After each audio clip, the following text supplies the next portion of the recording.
The EFF exists in a country indoctrinated to believe that the contradictions between the African black majority and the white capitalist ruling class can be resolved peacefully, and that violence in any form must be avoided and condemned.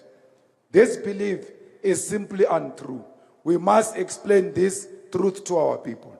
When the South African Human Rights Commission takes us to court for saying that ultimately our revolution will require us to kill, we must be prepared to contextualize what we mean. When the Human Rights Commission and the racist lobby group take us to court for declaring that we are in a war with white supremacy, we must be able to explain to our people what black consciousness is and why it cannot coexist with the idea that white people are inherently superior and one of the two must die.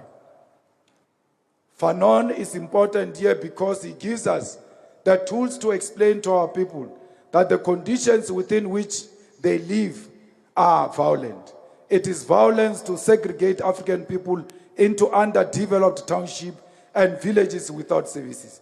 It is violence for a white minority to have complete control over the means of production in Africa. It is violence that the majority of the land remains in the hands of a white minority.